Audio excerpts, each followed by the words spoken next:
SHRM-CP question of the day from Prep Solutions Complete Bundle lives in the leadership domain under inclusive mindset.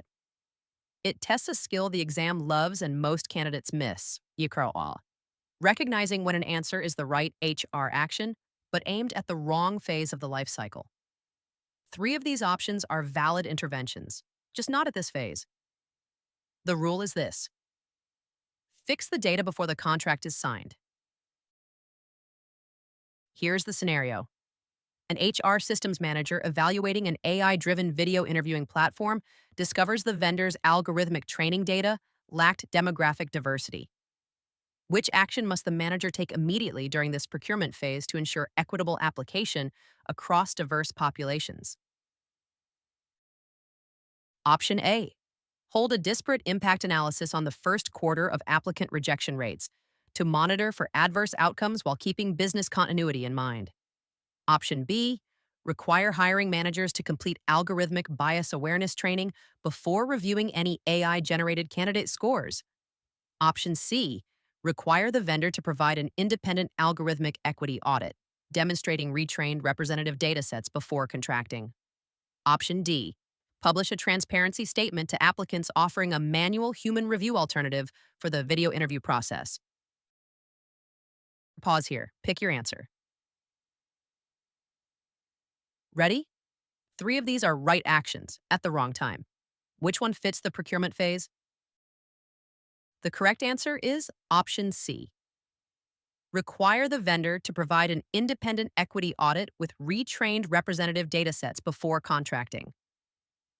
Here is the test the scenario is actually asking you.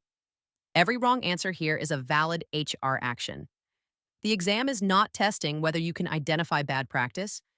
It's testing whether you can identify the right practice at the right phase. The bias lives in the data. Every other intervention works around that bias. Only option C fixes it at the source. Fix the data before the contract is signed. Here's the 4-phase life cycle of any AI hiring tool. Phase 1. Procurement. You are here. You have maximum leverage. You can require a retrained dataset before signing. Answer C belongs here. Phase 2. Rollout. The contract is signed. The tool is being introduced to hiring managers. Bias awareness training matters now.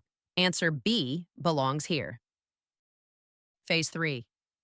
Active hiring. Candidates are being scored by the tool. Transparency statements and manual review alternatives belong here. Answer D belongs here. Phase 4. Post-deployment. The tool has produced rejection data. Disparate impact analysis belongs here. Answer A belongs here. 4 phases. 4 valid interventions, so only one of them fits the phase the scenario is in. Here's the deeper principle. You lose authority the moment the contract is signed. Procurement is the single phase where the organization has maximum leverage to require equity by contract. After contracting, leverage shrinks to monitoring and mitigation. You are no longer preventing harm. You are measuring how much of it got through. Before signing, HR can demand a retrained dataset. After signing, HR can only monitor the output. Use the leverage while you have it. The procurement phase moves are concrete. Demand an independent equity audit, third-party proof, not vendor marketing claims. Require retrained datasets in writing. Bake the requirement into the contract, not a verbal commitment that evaporates later. Build indemnification clauses. Cover the legal exposure if the tool produces discriminatory outcomes post-deployment. And pilot before broad rollout. A limited scope pilot with a diverse candidate pool before enterprise deployment locks the tool in. Now, why the other 3 options fail at this phase? Option A. Disparate impact analysis on rejection rates. This is a valid HR practice, but it operates on data the tool has already produced. That makes it a post-deployment move. The scenario is still in procurement. Waiting until the tool has rejected candidates means the organization has already assumed the legal risk this question is asking you to prevent. Fix the data before the contract is signed. Option B. Train hiring managers on algorithmic bias. Also a valid intervention, but it belongs in the rollout phase after signing. Training mitigates human over-reliance on flawed AI scores. It does not correct the underlying training data problem the manager just discovered. Right skill, wrong phase.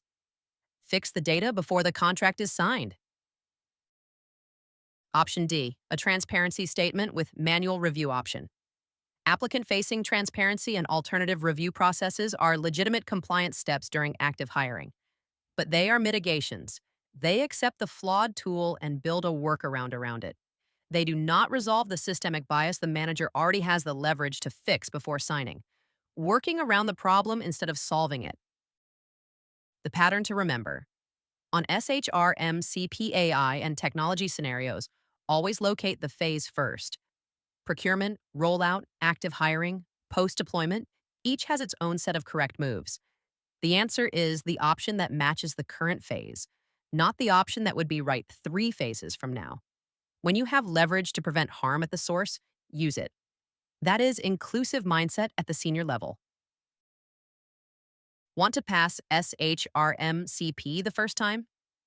Prep Solution gives you 1,500 adaptive practice questions, 3 full mock exams, 600 flashcards, and the SJI Strategy Masterclass, built around adaptive learning and a 100% pass guarantee.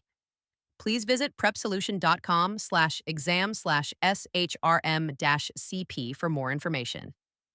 Thanks for watching. See you tomorrow.